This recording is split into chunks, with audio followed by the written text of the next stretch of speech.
雪女。小泉、八雲。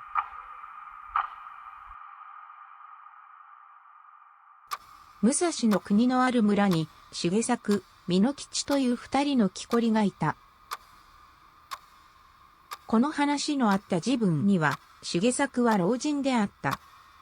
そして、彼の年季奉公人であった美濃吉は、18の少年であった。毎日、彼らは村から約2里離れた森へ一緒に出かけた。その森へ行く道に、越さねばならない大きな川がある。そして、渡し船がある。私のあるところにたびたび橋が架けられたが、その橋は洪水のあるたびごとに流された。川の溢れる時には、普通の橋ではその急流を防ぐことはできない。重作と美濃吉は、ある、大層寒い晩、帰り道で大吹雪にあった。渡し場に着いた渡し森は、船を川の向こう側に残したままで帰ったことが分かった。泳がれるような日ではなかった。それで、木こりは、渡し森の小屋に避難した。避難所の見つかったことを行幸に思いながら、小屋には火鉢はなかった。火を焚くべき場所もなかった。窓のない一方口の二畳敷の小屋であった。重作と美濃吉は、戸を閉めて、美濃を着て、休息するために横になった。はじめのうちは、さほど寒いとも感じなかった。そして嵐は、じきに止むと思った。老人は、じきに眠りについた。しかし、少年美濃吉は長い間、目を覚ましていて、恐ろしい風や、戸に当たる雪の絶えない音を聞いていた。川は、ゴーゴーと鳴っていた。小屋は、海上の和船のように揺れて、ミシュミシュ音がした。恐ろしい、大吹雪であった。空気は一刻一刻、寒くなってきた。そして、美濃吉は、美濃の下で、震えていた。しかし、とうとう寒さにもかかわらず、彼もまた、寝込んだ。彼は顔に、夕立のように雪がかかるので目が覚めた。小屋の戸は、無理押しに開かれていた。そして雪明かりで、部屋のうちに女、全く白装束の女、を見た。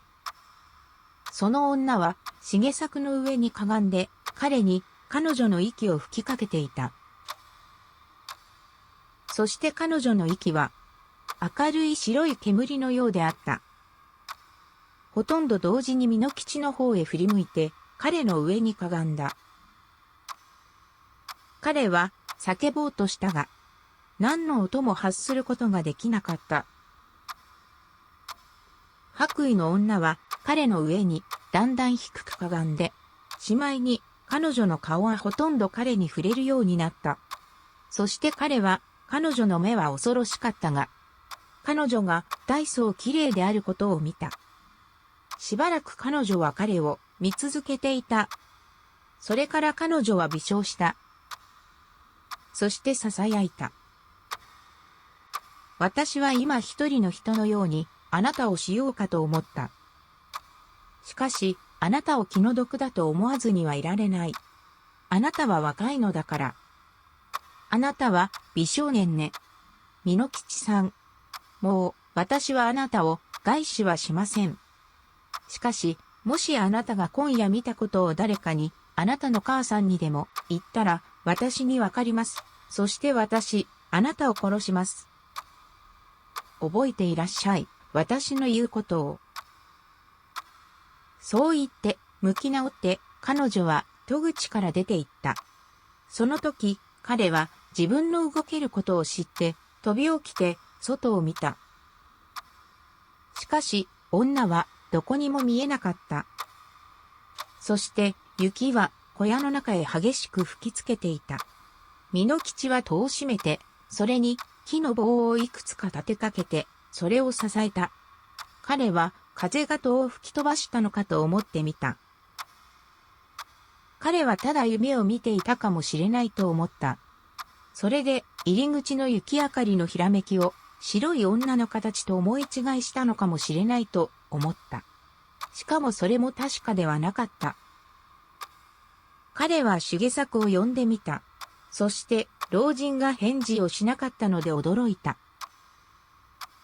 彼は暗がりへ手をやって重作の顔に触ってみた。そしてそれが氷であることが分かった。重作は硬くなって死んでいた。明け方になって吹雪は止んだ。そして日の出の後、少ししてから私森がその小屋に戻ってきたとき、重作の凍えた死体のそばに、美濃吉が知覚を失うて倒れているのを発見した。美濃吉は直ちに解放された。そしてすぐに正気に帰った。しかし彼はその恐ろしい夜の寒さの結果、長い間病んでいた。彼はまた老人の死によってひどく驚かされた。しかし彼は白衣の女の現れたことについては何も言わなかった。再び達者になるとすぐに彼の職業に帰った。毎朝一人で森へ行き、夕方木の束を持って帰った。彼の母は彼を助けてそれを売った。翌年の冬のある晩、家に帰る途中、偶然、同じ道を旅している一人の若い女に追いついた。彼女は背の高い、ほっそりした少女で、大層、綺麗であった。そして、美濃吉の挨拶に応えた彼女の声は、歌う鳥の声のように、彼の耳に愉快であった。それから、彼は、彼女と並んで歩いた。そして話をしだした。少女は、名は、お雪、であると言った。それからこの頃、両親とも亡くなったこと、それから江戸へ行くつもりであること、そこに何軒か貧しい親類のあること、その人たちは女中としての地位を見つけてくれるだろうということなど。美濃吉はすぐにこの知らない少女に懐かしさを感じてきた。そして見れば見るほど彼女が一層綺麗に見えた。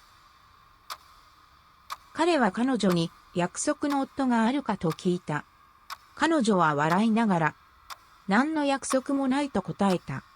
それから今度は彼女の方で美濃吉は結婚しているか、あるいは約束があるかと尋ねた。彼は彼女に養うべき母が一人あるが、お嫁の問題はまだ自分が若いから考えに上ったことはないと答えた。こんな打ち明け話の後で彼らは長い間、物を言わないで歩いた。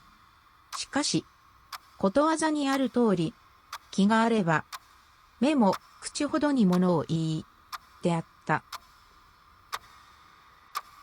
村に着く頃までに、彼らはお互いに大層を気に入っていた。そして、その時、美濃吉はしばらく自分の家で休むようにと、お雪に言った。彼女はしばらく、はにかんでためらっていたが、彼と共にそこへ行った。そして彼の母は彼女を歓迎して、彼女のために温かい食事を用意した。お雪の立ち居振る舞いはそんなに良かったので、美濃吉の母は急に好きになって、彼女に江戸への旅を延ばすように勧めた。そして自然の成り行きとして、お雪は江戸へはついに行かなかった。彼女はお嫁としてその家に留まった。お雪は大層良い嫁であることが分かった。美濃吉の母が死ぬようになった時、5年ばかりの後、彼女の最後の言葉は、彼女の嫁に対する愛情と称賛の言葉であった。そしてお雪は美濃吉に、男女10人の子供を産んだ。みんな綺麗な子供で、色が非常に白かった。田舎の人々は、お雪を生まれつき自分らと違った不思議な人と考えた。大概の農夫の女は早く年を取る。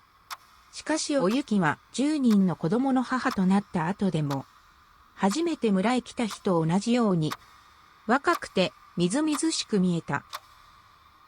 ある晩、子供らが寝た後で、おゆきはあんどんの光で針仕事をしていた。そして、みのきちは彼女を見つめながら言った。お前がそうして顔に明かりを受けて針仕事をしているのを見ると、わしが18の少年の時あった不思議なことが思い出される。わしはその時、今のお前のように綺麗な、そして色白な人を見た。全くその女は、お前にそっくりだったよ。仕事から目を上げないで、おゆきは答えた。その人の話をしてちょうだい。どこでお会いになったの？そこでみのきちは、私森の小屋で過ごした恐ろしい夜のことを彼女に話した。そして、ニコニコして囁きながら、自分の上にかがんだ白い女のこと。それから、重作老人のものも言わずに死んだこと。そして彼は言った。眠っている時にでも起きている時にでも、お前のように綺麗な人を見たのはその時だけだ。もちろん、それは人間じゃなかった。そして、わしはその女が恐ろしかった。大変恐ろしかった。が、その女は大変白かった。実際、わしが見たのは、夢であったか、それとも雪女であったか、わからないでいる。おゆきは、縫い物を投げ捨てて、立ち上がって、みのきちの座っているところで、彼の上にかがんで、彼の顔に向かって叫んだ。それは私でした。それは、ゆきでした。そしてその時あなたが、そのことを一言でも言ったら、私はあなたを殺すと言いました。そこに眠っている子供らがいなかったら、今すぐあなたを殺すのでした。でも、今あなたは子供らを大事になさる方がいい。もし、子供らがあなたに不平を言うべき理由でもあったら、私はそれ相当にあなたを扱うつもりだから。彼女が叫んでいる最中、彼女の声は細くなっていった。風の叫びのように。それから彼女は輝いた白い霞となって屋根の胸木の方へ登って、それから煙出しの穴を通って震えながら出て行った。もう、再び。彼女は見られなかった。